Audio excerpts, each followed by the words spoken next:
अस्सलाम वालेकुम। ऐशा cooking one में आपका वेलकम है। उम्मीद आप सब खैरियत से होंगे। मैं भी बिल्कुल ठीक हूँ। आज हम बनाने लगे हैं बची हुई रोटी से पकोड़े, जो कि बहुत ही मज़े के और बहुत ही क्रिस्पी माशाल्लाह बनकर तैयार होंगे। बिस्मिल्लाहिर्रहमानिर्रहीम। एक हमने बची हुई रोटी ली है। आप चाहें तो 2 रोटियां भी ले सकते हैं। जितनी ज़्यादा रोटी हम पकोड़ों में शामिल करेंगे उतने ज़्यादा हमारे क्रिस्पी पकोड़े बनकर तैयार होंगे। अब इसको हम पतला पतला काट लेंगे।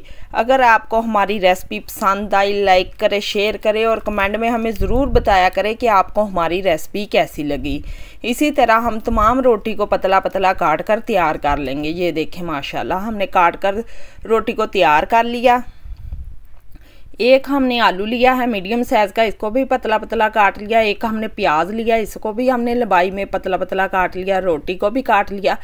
2 हमने सब्ज़ मिर्च ली है, रेड वाली फ्रेश, और 2 ही हमने सब्ज़ वाली मिर्च ली है।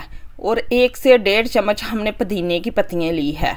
1 चम्मच सुरख मिर्चों का पाउडर, आधा चम्मच नमक, 1 चम्मच सूखा धनिया, 1 चम्मच हमने कसूरी मेथी ली, आधा चम्मच हमने हल्दी ली है और 1 चम्मच भर के हमने नारदाना लिया है।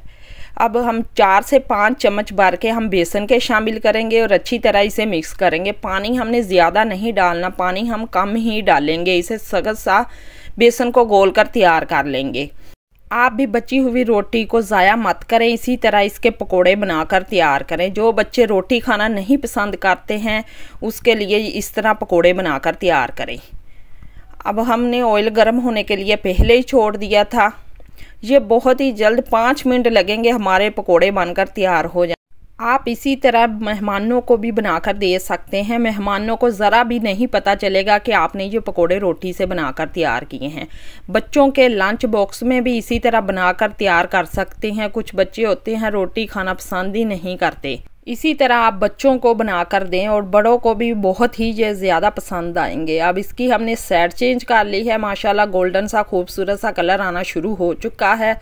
और भी कोई भी सब्ज़ी घर में मौजूद हो तो वो भी आप इस तरह रोटी के पकोड़ों में शामिल कर सकते हैं। अगर नहीं भी है तो आप इसे स्किप भी कर सकते हैं। अकेले रोटी के साथ भी ये पकोड़े माशाल्लाह बहुत ही क्रिस्पी बनकर तैयार होंगे। ये देखें माशाल्लाह कैसे इसके लच्छे अलग अलग और बहुत ही क्रिस्पी नज़र आ रहे हैं।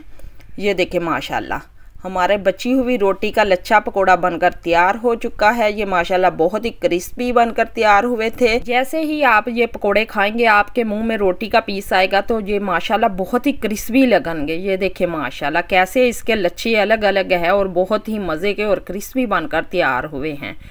केचप के साथ जो ये बहुत ही मज़े के लगेंगे। अल्लाह हाफिज़।